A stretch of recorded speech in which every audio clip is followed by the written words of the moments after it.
ஓம் முருகா போற்றி, கந்தா போற்றி, கடம்பா போற்றி, கதிர்வேலா போற்றி, அறுபடை வீடு கொண்ட முருகப்பெருமானே போற்றி போற்றி. என் செல்ல பிள்ளையே, உன் கஷ்டத்திற்கு இன்றுதான் கடைசி நாள். திருச்செந்தூர் முருகனை நம்பினால் நான் சொல்வதை ஒரு 4 நிமிடம் மட்டும் கேள். நீ உன்னுடைய வாழ்க்கையில் நீ பல தடவை கஷ்டப்பட்டு இருக்கிறாய், காயப்பட்டும் இருக்கிறாய்.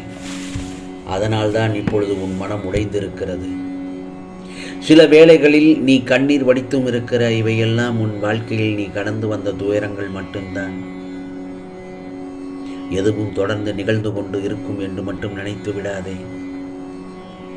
எதுவுமே நிரந்தரம் இல்லை, எல்லாமே சில காலம்தான்.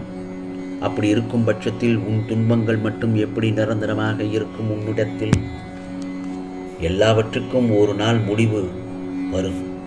அந்த ஒரு நாள் நிச்சயமாக இந்த நாள் கூட இன்றாக கூட இருக்கலாம் அல்லவா? இந்த கவலைகளை எல்லாம் மனதில் கொள்ளாமல் உன் லட்சியத்தை நோக்கி போய்கொண்டே இரு. அப்போதுதான் நீ எதற்கெல்லாம் வருத்தப்பட்டாயோ அதுவெல்லாம் உன்னை தேடி வரும். அதுவரை நீ நம்பிக்கை இழக்காமல் சற்று பொறுமையுடன் இருக்க வேண்டும். நான் ஒன்று சொல்லவா? அப்படி இருக்கும் பட்சத்தில் உனக்கான வெற்றிகளை விதைக்கும் நாளாகத்தான் அமையப் போகிறது. உன்னுடைய வாழ்வில் எதை நினைத்தாலும் உடனே அதன் முழு பலனும் கிடைத்துவிட வேண்டும் என்று நீ அவசரப்படுகிறாய். சில நேரங்களில் நீ நினைத்தது நடக்கவில்லை, நாள் தள்ளிக்கொண்டே போகிறது. என்ன செய்யலாம் முருகா என்று என்னிடம் மனக்குழப்பத்தில் இருந்து என்னிடம் பலமுறை கேள்வியை கேட்டுக்கொண்டே இருக்கிறாய். நான் என்ன சொல்கிறேன்? முதலில் உன்னுடைய மனக்குழப்பத்திலிருந்து நீ வெளியே வா. முதலில் நடப்பது அனைத்தும் நல்லதுக்கு என்று நினை. பிறகு நீ நல்லதொரு ஆசி பெறுவாய் என்னிடத்திலிருந்து. நீ மனம் உடைந்து போகும் அளவுக்கு உன்னை சோதனைகள் சூழ்ந்துள்ளது, அது எனக்கு நன்றாக தெரியும். நீ அவற்றையெல்லாம் துச்சமாக நினைத்து என் மீது நம்பிக்கை இருக்கிறதல்லவா? உனக்கான நல்வழியை உன் கண்களுக்கு புலப்படும்படி நான் உன்னை அழைத்துச் செல்வேன். நம்பிக்கை, அந்த நம்பிக்கை ஒன்றுதான் உனக்கான துயரங்களை தீர்க்கும் மருந்து என் செல்லமே. முதலில் நம்பிக்கை, தைரியத்துடன் இருந்த உனக்கு இப்போது சற்று குறைந்து விட்டது நம்பிக்கை. அதனால்தான் நீ அனுபவிக்க வேண்டியதை நீ அனுபவித்துதான் ஆக வேண்டும் என்று நான் உன்னிடம் சொல்கிறேன். பயப்பட வேண்டாம், பதட்டப்பட வேண்டாம். நம்பிக்கையோடு உன் கடமைகளை செய்து கொண்டே இரு. உனக்கான அந்த நாள் நிச்சயமாக உன் கஷ்டத்திற்கு இன்றுதான் கடைசி நாள் என்று நான் சொன்னேன். நிச்சயமாக இந்த திருச்செந்தூர் முருகனை நம்பினால் எல்லாம் உனக்கு நல்லதாகத்தான் நடக்கும். முதலில் உன்னை புரிந்து கொண்டு தர்மத்தின் வழியில் நடக்க வேண்டும். தர்மத்தின் வழி என்பது நேர்மையான வழி. அது உள்ளும் புறமும் வெவ்வேறாக செயல்படாது. நீ என்ன நினைக்கின்றாயோ அதையே தான் சொல்லும், அதையே தான் செய்யும். இதை நீ பழக்கப்படுத்தி கொண்டே வந்தால் நீ நினைப்பது யாவும் நிச்சயமாக நடக்கும்.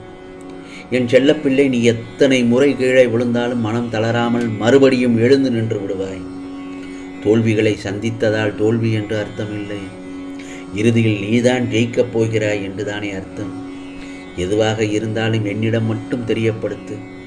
நீ அதை மற்றவர்களிடம் சொல்லி புலம்ப வேண்டாம். இன்று நீ அனுபவித்துக் கொண்டிருக்கும் வாழ்க்கையை இந்த முருகப்பெருமான் ஆசீர்வதித்து கொடுத்தது. ஏனென்றால் உனக்கு தகுதியான வாழ்க்கையை வழங்கி வழி நடத்தி அழைத்து வந்திருக்கிறேன் அல்லவா? எந்த நொடியிலும் நம்பிக்கையை மட்டும் கைவிடாதே. உன் கோரிக்கைகளை என்றும் நான் நிராகரித்தது கிடையாது. நிச்சயம் அவையெல்லாம் நிறைவேறும் தருணத்தில் தான் இப்பொழுது நீ கடைசி கட்டத்தில் இருக்கிறாய். உன்னுடைய வேண்டுதல்கள் விரைவில் நீ விரும்பி அனைத்தும் நீயே வியக்கும் வகையில் இந்த முருகப்பெருமான் உனக்கு பரிசாக தரப்போகிறேன். நல்லதொரு செய்திகளை தினம் தினம் உன்னை தேடி வரச் செய்வேன். நம்பிக்கையோடு மட்டும் இரு.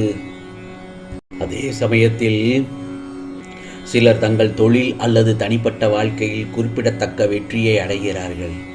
ஆனாலும் அவர்களுக்கு அது திருப்தியை தராமல் ஒருவித மனத்தாங்களுடன் தான் இருக்கிறாய்.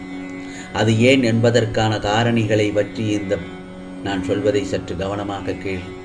பெரும்பாலும் வெற்றி என்பது செல்வம், அந்தஸ்து அல்லது அங்கீகாரம் போன்ற அளவீடுகளால் வரையறுக்கப்படுகிறது. தனிநபர்கள் தங்கள் தனிப்பட்ட மதிப்புகள் அல்லது உணர்ச்சிகளை கருத்தில் கொள்ளாமல் இந்த வகையான இலக்குகளை தொடரும்போதுதான் அவர்கள் வெற்றியை அடைகிறார்கள்.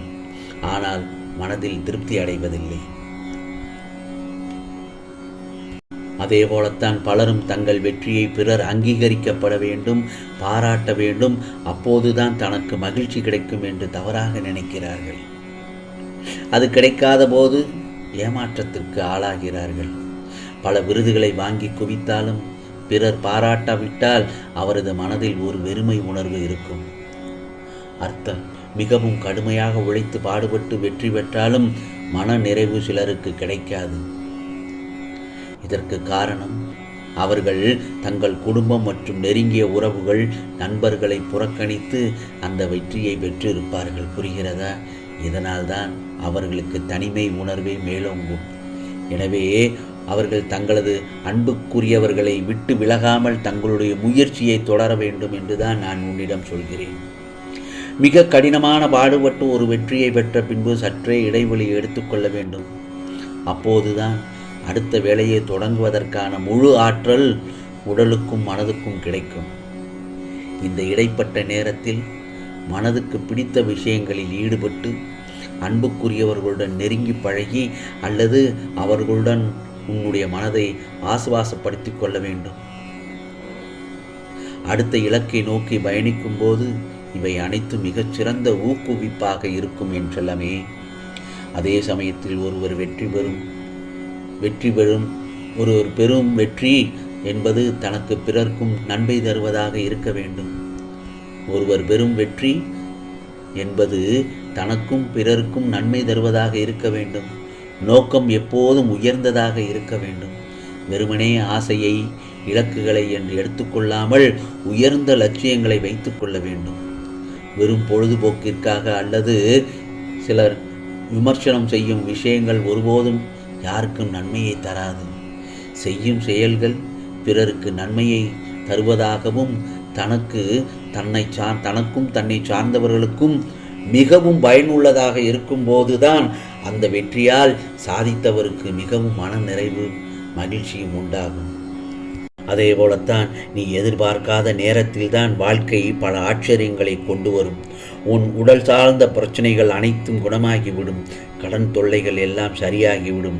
நீ கடந்து வந்த முட்கள் நிறைந்த பாதை முடிவுக்கு வந்துவிட்டது. இனி நீ ஆனந்தமாக பூஞ்சோலையில் நடக்கப் போகிறாய். இனி வண்ணமயமாக உன் வாழ்க்கை மாறப்போகிறது. அருமையான எதிர்காலம் உனக்காக காத்திருக்கிறது என் செல்லமே. இது முருகனின் அருள் வாக்கு, சத்திய வாக்கு. ஆகவே இந்த முருகப்பெருமானை நம்பி 4 நிமிடம் கேள் என்று சொன்னேன். ஆனால் என் செல்ல பிள்ளையோ, நான் சொல்வதை முழுவதுமாக கேட்டு விட்டாய். ஆகவே உனக்கானதெல்லாம் நிச்சயமாக நல்லது நடக்கும். நல்லது மட்டுமே நடக்கும். அதுவும் நன்மையாகவே நடக்கும். இது திருச்செந்தூர் முருகனின் அருள் வாக்கு. ஓம் சரவண பவ, ஓம் சரவண பவ, ஓம் சரவண பவ.